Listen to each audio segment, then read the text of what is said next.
what time it is. Marvin Devine, Huber, Axel, and you know how we do.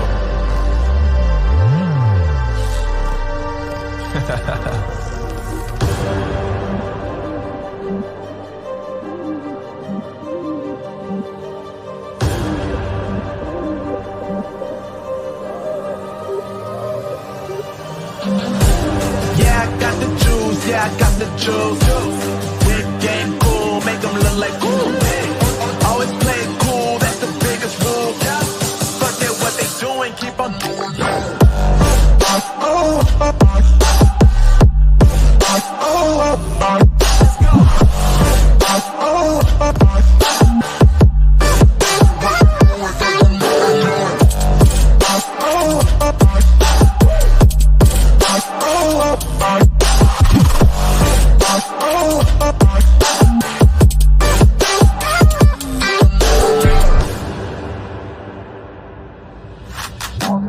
I've been making loot since like 22. Ask me how I made it right here in the booth. I'm always pursued cause of what I pursue.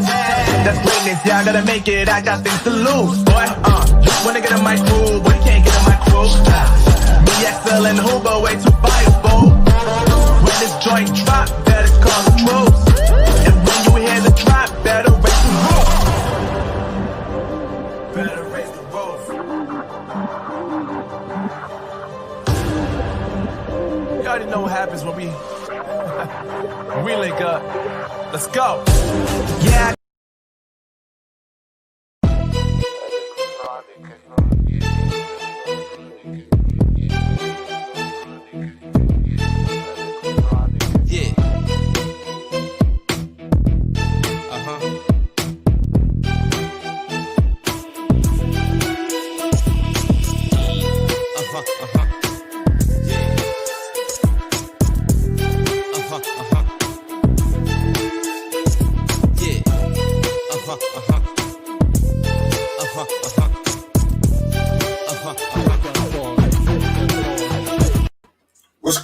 What's going on? This your boy Steve, the kidney nurse.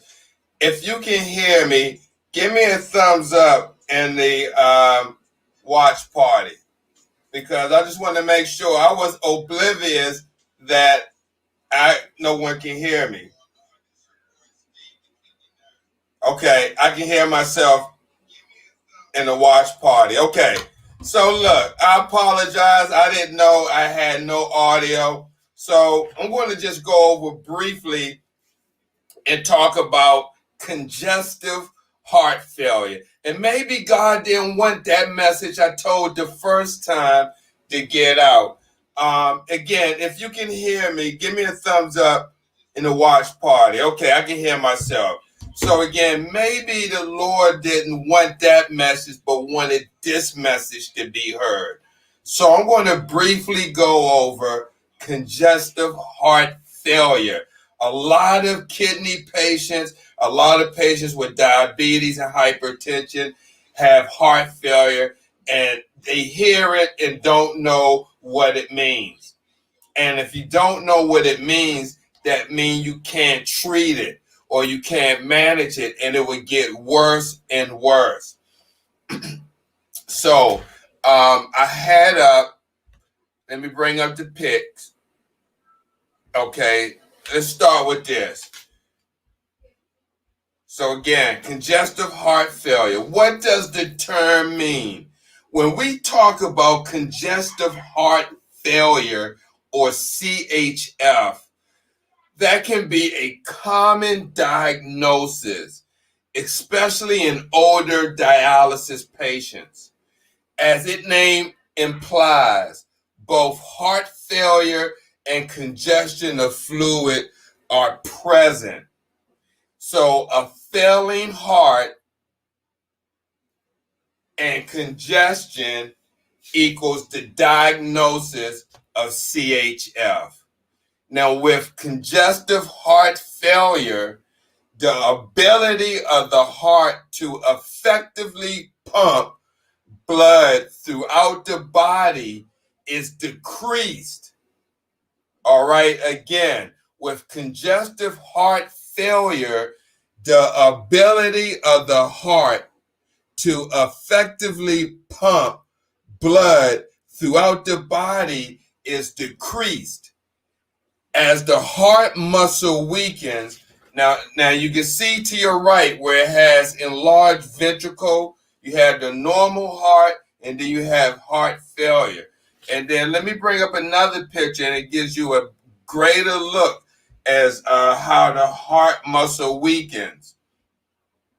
As you can see, the normal heart, and then as you see how the heart muscle becomes thicker over to the right, blood flow slows and congestion occurs. Now you can see how the congestion can occur where the heart muscles become thickened. Even in this example, you can see how the heart is enlarged opposed to the normal heart.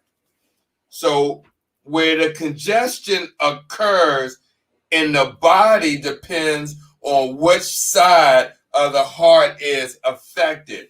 You may hear them say, you got left heart failure, right heart failure. So let me go back to this. All right. Now, if the right side of the heart isn't pumping effectively, that's the right side, congestion occurs before the blood reaches that side of the heart. So you may see enlarged jugular veins in the neck. They may be distended. You may see enlarged liver, or you may see edema or swelling in the hands and feet. All right. Now, when the left side of the heart is affected, the congestion builds up in the lungs. So blood flows through the lungs immediately before reaching this side of the heart. What you may see with this, some symptoms, shortness of breath, especially when you're lying down. How many warriors have heart failure or you've been diagnosed with that? May not be severe. And when you lay down, you got to have 3 pillows propped up behind you, or you may have to sleep in a lazy boy chair. So again, common symptoms with left side of the heart that is affected, right, would be shortness of breath, especially when lying down, which is very common.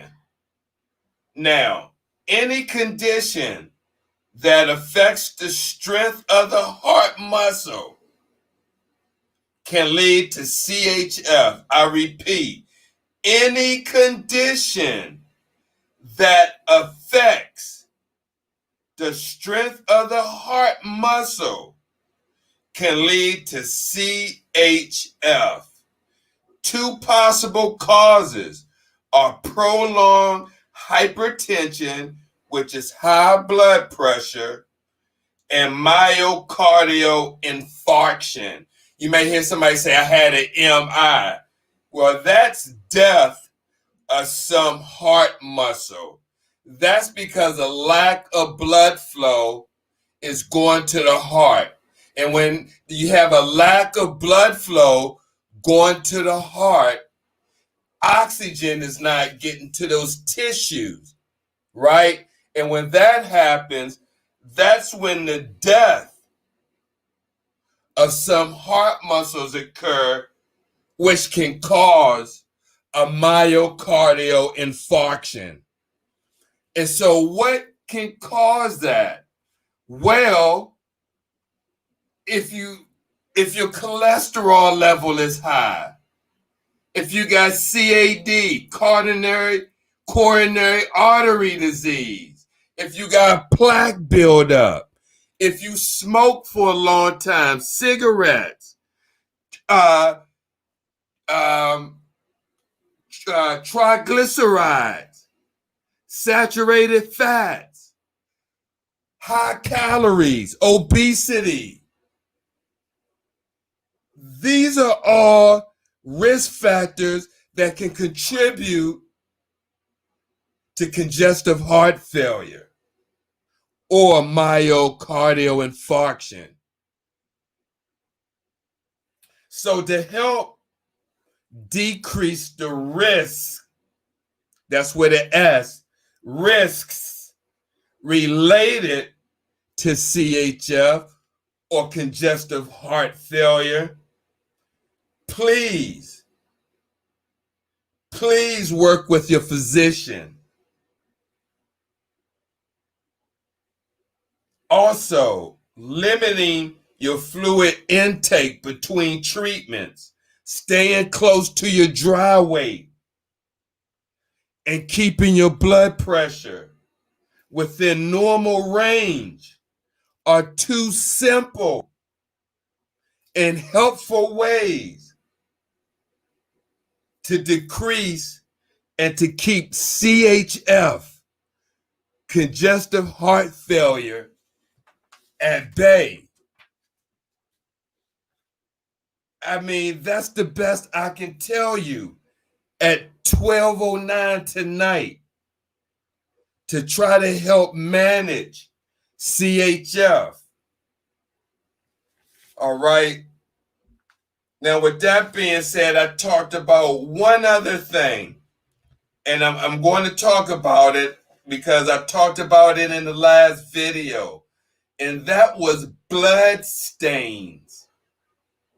Blood stains. When warriors go to dialysis and you start bleeding again, and you get your pants, your shirt, your garment stained with blood. And so I was reading from a document, and I'll go back over it again. It says, your light blue sweater just got splattered with a couple of drops of wayward blood. Now, how many warriors been to dialysis and you got blood on your clothes? You didn't intend to get blood on it. It just happened. Maybe a needle came out. Maybe you start bleeding again. Maybe the technician splattered blood. Maybe they did something disconnecting the lines and got blood all over you. Who knows? But it happens. So, what do you do when this happens? First, you want to stop the bleeding, especially if it's coming from your access sites. All right. But then what? All right. Blood stains are a commonplace in hemodialysis settings. What I'm about to talk about offers several techniques that may help remove the blood stain, both in center and when you get home. Now, in the unit, if you get a blood stain in the unit, right, before you leave, I don't know how it happens now if it's COVID, but like most blood stains, blood is easier to remove from your clothing if this cleaning process immediately begins before the blood dries. Also, note that hydrogen peroxide, I repeat, hydrogen peroxide, and a lot of warriors may know this, but some new warriors may not. Hydrogen peroxide is often used in the dialysis centers to help decrease the stain. Gently dab the stained area with a clean, disposable cloth that has been moistened with hydrogen peroxide. But please note, hydrogen peroxide may end up acting like a bleach and lighting the color of the cloth. So you got to be careful when using hydrogen peroxide. You can't go overboard. And we used to use it at dialysis center when patients' shirts got bloody or whatever. Go over to the sink, dump a half a bottle of peroxide, scrub it, rub water, and you're going to see it stained. Then we put it in the bag, try to get a lot of the blood out as best we can. Put it in the bag, they go home, they wash it, and normally it's, back to the way it was. Now, when you're at home, in addition to the hydrogen peroxide, you may want to consider trying one of the following remedies. Each was suggested on various websites as useful, in removing blood from clothing. And a lot of you warriors may know this, right? 1, vinegar. And what you do with that, apply directly to the stain, let it fizz, and then blot. Club soda. Y'all know that, right? But if you don't, club soda. Apply directly to the stain, let it fizz, and then blot. Baking soda. Mix 1 part soda powder, like they do, I'm just going to be funny here, no offense to anyone, but when you come to baking soda, back in the 80s when they used to mix it with that white stuff. But anyway, but with baking soda, mix 1 part soda with 2 parts water and blot.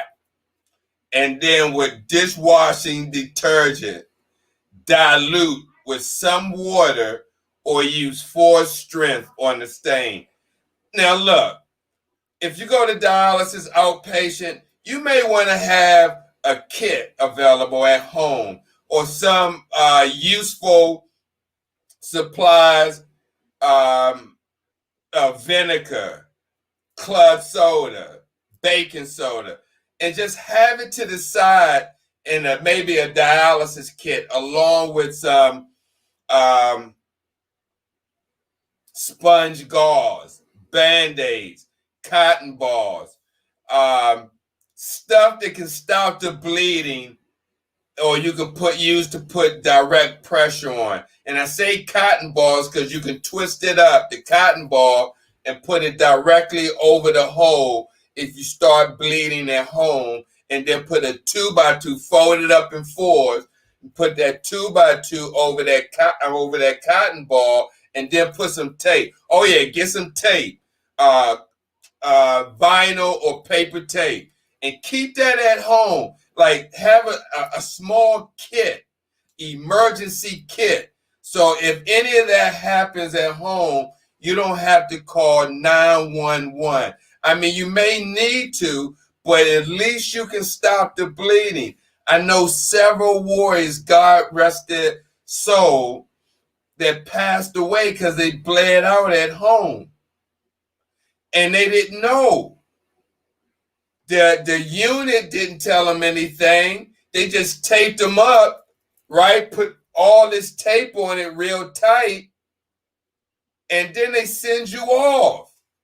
They don't give you any education to say, okay, after you take off that, if you start bleeding again, you do A, B, C. If that doesn't work, call 911. None of that. And that's why I'm here at 12 midnight doing education sessions. I don't expect the whole dialysis population to be on here. Hell, they probably not the whole population know about me. But what I do hope and what my wish is that this broadcast can be shared and that other warriors down the road, maybe not now, maybe next year, maybe a week ago, maybe a week from now, maybe 7 hours from now, can see a part of this broadcast and it can help them or impact their life to make it better than what it is, in spite of dealing with chronic kidney disease. I was just looking to see if I had any other information around that I can talk about right quick, since I got 6 people. Things are starting to flow to me, and I do have something.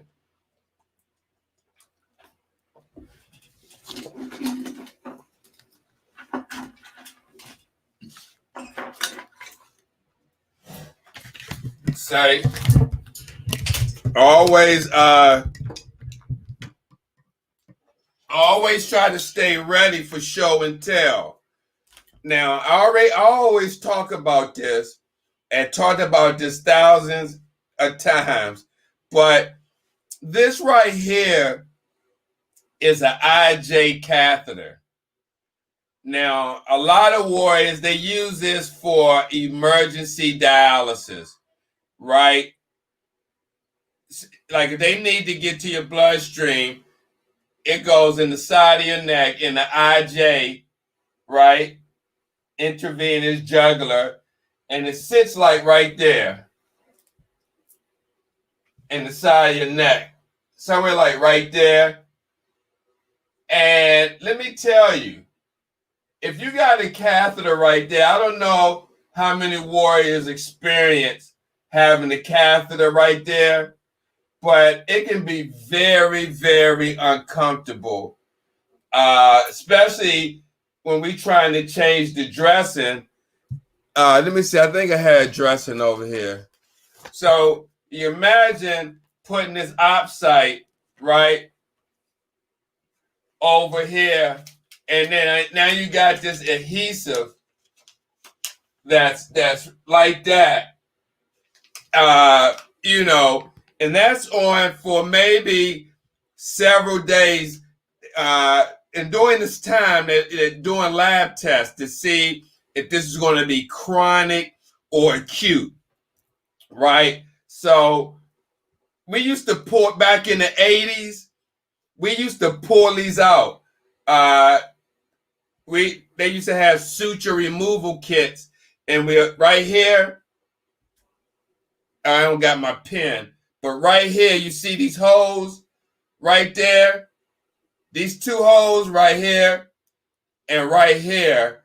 That's what they use to anchor the catheter down. They suture it right there. So we used to snip it, tell the patient to take a deep breath. We put a gauze over it, and tell them. Let me just put it right here.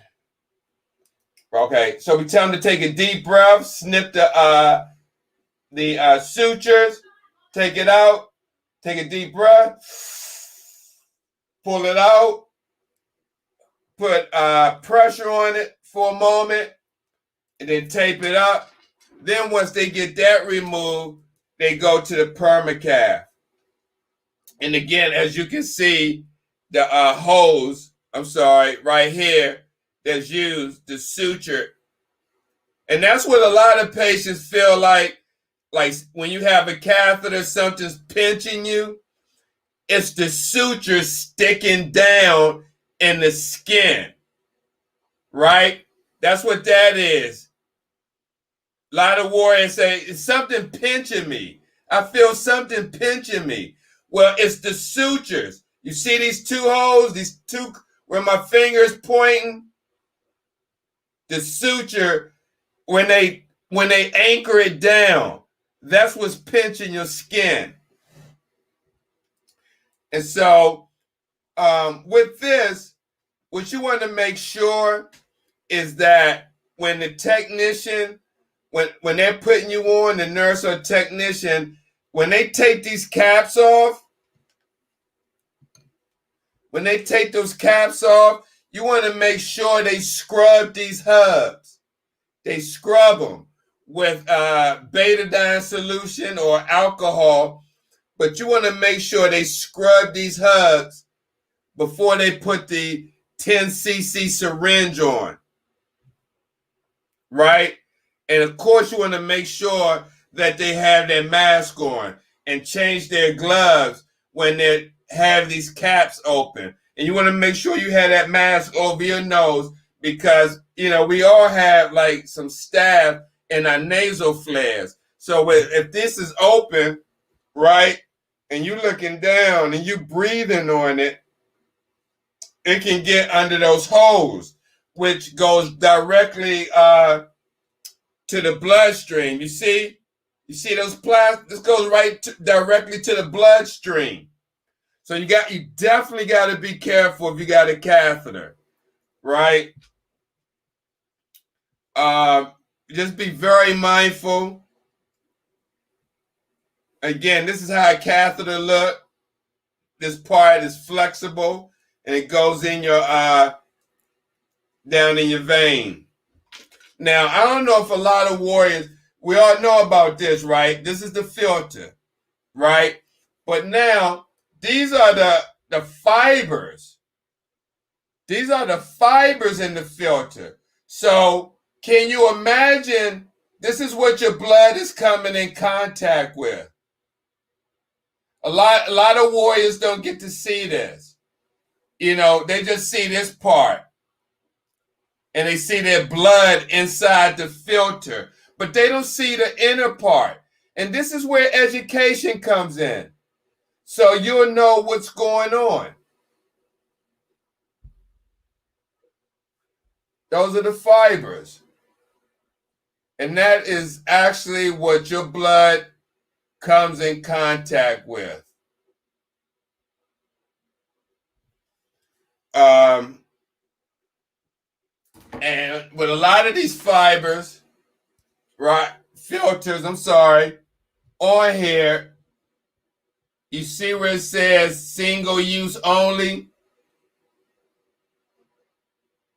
At one time, back in the 90s, and could have been early as 2000, right? They used to reuse these filters. I kid you not. And they still do over in India. Warriors in India and in some international countries reuse these filters. They still do.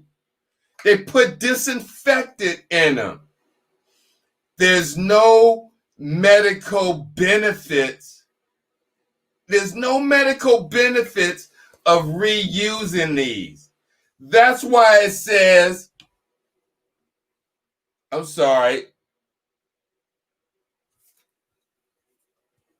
single use. But you know what?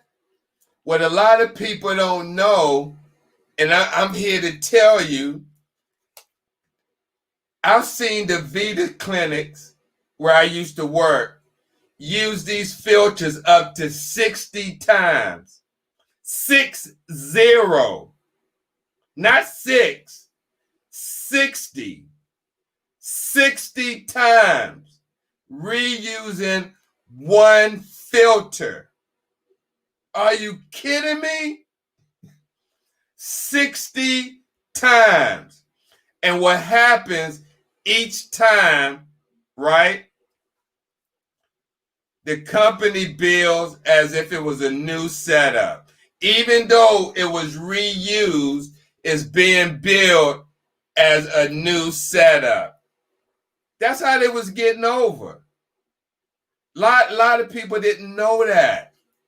A lot of people don't want to accept it. But it happened. And it got so greedy back in the 80s, right? I told you I've been doing this 33 years. I started October 1985 in Austin, Texas.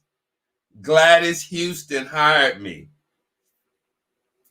I moved back, me and my wife, and my daughter Taisha drove a U-Haul truck from Austin, Texas to Washington, D.C., where I started working for BMA, Biomedical Application, which is now Fresenius Medical Care.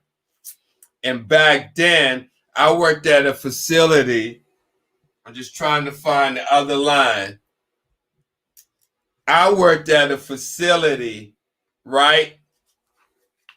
I was looking for the red line. But if you're a warrior, you know how the red line looks like. Well, this facility or BMA was so greedy back in the 80s, they used straight embalming fluid or formaldehyde, right? The same stuff they use on PCP. And they used to reuse, not this line, but the arterial line. They would attach it to this piece right here and this piece and put the patient's name on the filter and put a tag on the line to match the patient. It was ridiculous. This was in 1986 that they reused this stuff. I couldn't make this up. And in Washington, D.C., the unit I worked at was called BMA of Tacoma Park. It was a 5-chair dialysis station. It was a gas station that was converted into a dialysis clinic. 5 chairs. And a patient, when they started doing that mess, reusing those lines like that, it had a patient. This one they had patient advocates. A patient called Channel 9, WUSA, Washington, and they did a story called Blood Money, because that's what the freak it was. Blood money, where you have corporations reusing dialysis disposables up to 60 and 70 times just to get the profit off that money. Off that supplies. You see what they did? You got these filters. They come in a case of 12, right? If you reuse this 70 times, then you don't have to open up the box of filters. You see what I'm saying? And if you got a 30-chair unit, and if you got 15 to 20 patients on reuse, can you see where the money adds up? You see what I'm saying? They don't do this anymore, but they did. The fact that they practiced it, used that practice over many years. There were patients getting put on the wrong filter because they had the same last name. Can you imagine a 30, 40 chair unit that had reuse, and you had patients that had the same last name and same first initial? And you got technicians rushing, trying to get the dialysis, changing shifts. Maybe the reuse tech put the wrong person on the wrong shift, right? They may have had Anthony Williams, right? Then you got somebody on reuse named Andre Williams, right? You see how easy that could be? Confusing, you rushing, and you got the two, Andre and Anthony. You meant to grab Andre, you grab Anthony, and you take it out. You think you got Andre, but you got Anthony, and you set his filter up, right? And you're working so fast, maybe short of staff, because you're supposed to have 2 people to check the filter to make sure the name on the filter is the person sitting in the seat, right? And then it's supposed to match the flow sheet. Is that the person on the flow sheet? Is the dialyzer matches the person in the chair? And now you got to check the lines to see if it's still disinfected in the lines, right? And if you're short of staff, you're rushing, and you're trying to do all this, now you got Anthony's dialyzer, and you got Andre sitting in the chair, but you draw your test, and you go over to the other technician because you're rushing, right? You got 3 other patients waiting to get on. You got 4 patients, and you go over and ask Barbara putting on, and just look at it and say, okay, and look at the strip, and don't even come over and see if the dialyzer match the person sitting in the chair. Now you can see how easy it is for somebody to get put on the wrong dialyzer. And who knows? Did the person that put on this dialyzer, did this person have HIV? Did he have hepatitis C? We don't know. You got some techs, they find out, soon as they find out that they put somebody on the wrong kidney, they try to cover it up because they don't want to get in trouble. I've seen it all in my 33 years. That's why I can just talk like this, because of my experience. I seen a technician put somebody on the wrong, well, I didn't see it. I worked at a unit where I was charge nurse. The girl put somebody on the wrong dialyzer, rushing. However, another technician saw it. I didn't see it. I'm over somewhere else, doing my thing, my assessments, going around checking heart, lungs, looking at your feet.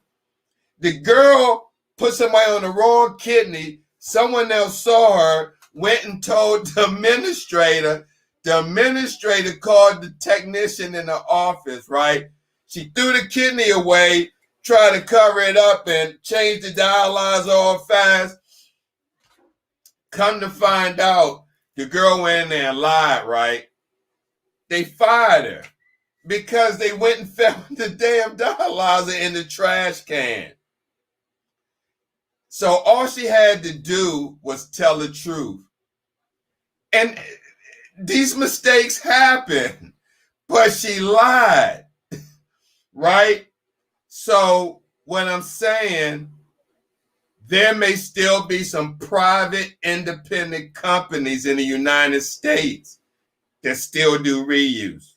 I just know Fresenius and DaVita doesn't, but there's other clinics out there.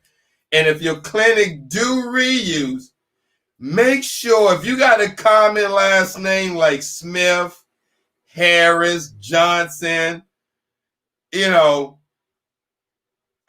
you better bet there's other patients in the unit with that same name. And that goes for, and let me just say this right quick. That goes for dry packs too.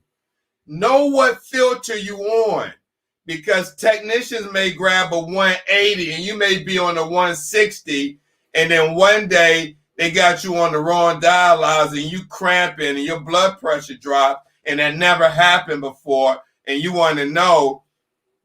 And they be like, oh, it just, I don't know.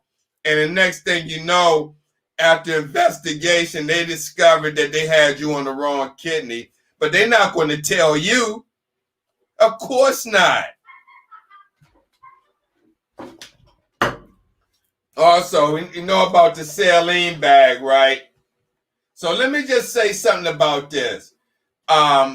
Just share something with warriors that I know a lot of misconception when it comes to 0.9 normal saline, right? So this is what's commonly used in the dialysis unit. Now, when patients undergoing kidney dialysis or hemodialysis in the unit, and they start to cramp, or their blood pressure starts to go south, when we open up the saline lines, some warriors say, don't give me no saline. I don't want to go out with more than I came in with for this and that.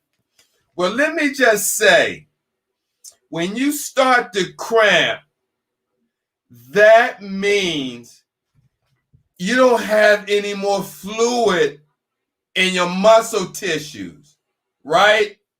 And when that happens, just like a Charlie horse, And when that happens, or when you get a cramp, when you lose too much fluid and you're out in the sun, heat cramps, this is the medicine of choice.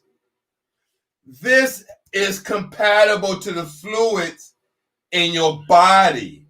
That's why we have to give you this, so it can alleviate the cramping, and it can treat the hypotension or the low blood pressure.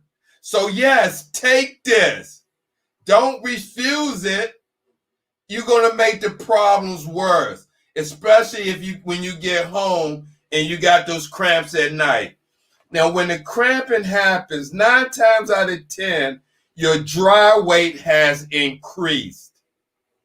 And you know that your dry weight has increased because your appetite has increased. If you've been eating 3 squares, right, really eating, you back to eating, then your dry weight has increased.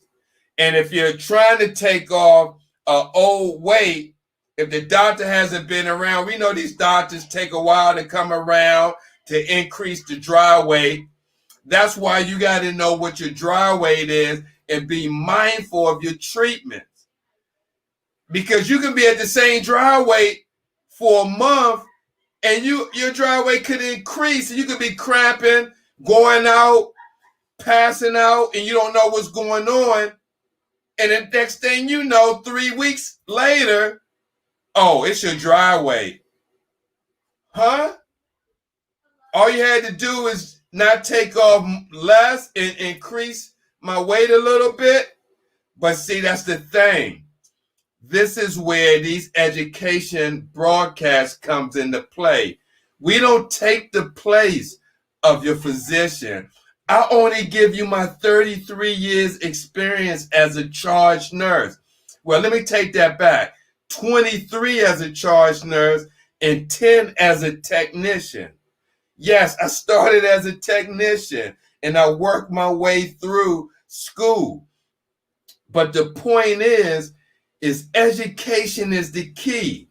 Because if warriors don't know this, then you're going to experience your treatments and you'll be in the Facebook groups asking questions to other warriors who mean well. However, they're only telling you based off of their experience. Everybody has a different experience. But if you know what the common denominator is in that experience, then you can adjust accordingly. So, what do I mean what I just said? For instance, we know cramping is common among warriors. Cramping in your legs, in your stomach, in your back, in your side. We know that's common. But what are the reasons? So you can't, and what are the treatments? So you can't ask that question in a group of other warriors who deal with the same thing that may treat their cramping different. Some may tell you, oh, I drink pickle juice. I do this, I do that. But the way that is medically treated and the way that these companies teach the technicians and the nurses how to treat cramping and hypotension during hemodialysis is 1, administer normal saline, reduce the ultrafiltration, and maybe reduce the blood flow rate. That's what you do. The other stuff may or may not help. One warrior may drink pickle juice and it doesn't help. One warrior may use mustard and it may help. I can't tell you. I never experienced it. But what I can tell you from scientific data and evidence-based information and what the dialysis companies do is they treat it with normal saline. Normal saline, which is the normal composition or electrolytes that is compatible with your body. So that's all I wanted to say about saline. Because you really, if you're cramping, you really need this to alleviate the cramping. All right. And we get ready to go. I've been on 45 minutes. But one more thing with Warriors. I got 2 comments. I want to look at it. So something else Warriors may deal with is the dressings. Some may have this cotton, which itch, right? The way it opens up is like this, and you apply it on the skin, right? And then the other is the Tegaderm type. But, on the back, it tells you how to use it. If you got this and you trained your dressings at home, on the back, it tells you how to use it. Very simple. Very, very simple. Peels apart, put it on your dressing, and then peel this part away at the top. A lot of this stuff, guys, you can do at home. I'm not telling you, but always seek, the permission or consult with your physician. I have to tell you that. However, a lot of Warriors don't do that. Okay, and one more thing I want to talk about right quick while I'm on here is this product right here. This product right here is called it's by Fist Assist device by a well-known prominent surgeon, Dr. Ted Singh. He invented this. He's a vascular surgeon out in California. And basically, this is called the Arm Vein Wellness Device. Okay? And so what it does, the clinical advantages of this: vein wellness, vein enhancement, vein stimulation, vein strengthening, and vein augmentation. And so basically, what this device is designed to do for Warriors or people who get AV fistulas or who want to get an access surgery, this helps build the veins up. It stays on your arm like you saw in that picture, and it inflates in increments up to a certain megahertz, and then it deflates. And what that does, it helps build the veins up. Now, let me tell you, with a lot of African Americans, they have small veins. So if you're about to have access surgery and you're African American, about 70% of African Americans, when they go to the vascular surgeon, they're going to do what's called a vein mapping. And then they'll be able to tell you the size of your veins. And you want to make sure your veins size are at least 2.8, 2.7 vein size. That's what Dr. Singh recommends, because that's where you get the most blood flow. But if you go and they say you got small veins and they still want to operate, and next thing you know, they operate and the fistula doesn't even develop. I've seen many kidney warriors with 3, 4, 5 accesses. My thing would be, what happened to the first one? Why you didn't get the first one right, but you got the third one right? Why we didn't get that right on the first time? So I tell a lot of warriors, look, these vascular access surgeons, if they mess up your arm, it's no refund. It's no like, okay, you messed up my arm, I want my money back. It doesn't work that way. They still get paid. You still got the dysfunctional access. Now you're on access number 2. And what we try to do is prevent that from happening. So if you know before you go, right? If you're listening to this, if you're listening to this and you're about to have access surgery, or you haven't had it yet, or you know someone, make sure you do your research, right? When you go to the surgeon and you do your consult and they check your arm, your vein, do vein mapping, get the consult and ask questions. See what size your veins are. And then I have a guide up. I don't have it tonight because I didn't think I was going to be talking about this, but reach out to me. I have a chart that Dr. Singh gave me that has the size of the veins on it and which ones are good. And once you know that, and then once you know, I also have a chart of the different AV fistulas that they can create. Once you're armed with that information, boy, you're ready to go. Because see, this is the thing. If you just get hit with kidney failure, it's like they're rushing you through. It's like, boom, you're in the hospital. You get the,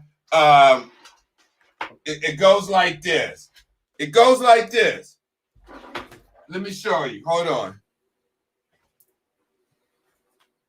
It goes, this is the process.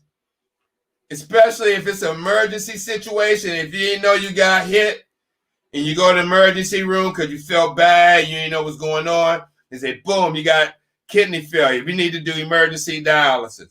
It's this, boom, dialysis, 3 days, boom, take it out. Here we go. It's end stage. Your kidney's not working. This is in. Now you go for the vein mapping. We need to check and see where we're going to put the access at. What's your non-dominant arm? Let's put it in the right arm. Okay, do the vein mapping. Okay, we're going to put it in this arm. Kidney warriors don't know what's going on. They just leaving everything into the surgeon's. The surgeon knows what's best. Okay, he's going to put it in his arm. Okay, I don't know if I got small veins or not. I didn't even ask the question. I just know I'm going to get an access in his arm. And I know that I trust the surgeon. Boom. All right. Waiting for it to get heal up. Using the catheter. Okay. Now it's time to stick, right? It's time to stick with the needle. Ouch. Ooh. What's going on? Why you can't get the needle in? Ouch. Oh. Your access, your veins are small. It's not working. It's collapsing. You get stuck 3, 4, 5 times. They trying to get it. You still got this in. All right, now we got to do this and connect to your thing, right? I can't tell you how many times that happened. Now you're going back to see the surgeon because this was not working. Oh, let's go down to the bottom. Now, let's change the scenario. All right? Let's change the scenario. Kidney failure. Okay, I got this in. Pull out. Put this in. All right? Now, while you got this in, this is the time you do your research. All right? This is the time. All right, I got to get an access. All right, what does that entail? Okay. How does that work? What size do my veins need to be? I heard African Americans' veins are small. What size do? I'm bleeding. What size do my veins need to be? Huh? These are the questions that you ask the surgeon, right? These are the questions you ask. I have a chart with me. All right. It says these veins are large. What size are my veins based on the vein mapping? What do I need to know from that vein mapping? Okay. What now, since you know the size, what do I need to do? What next? What access would work best for me knowing the size of my veins?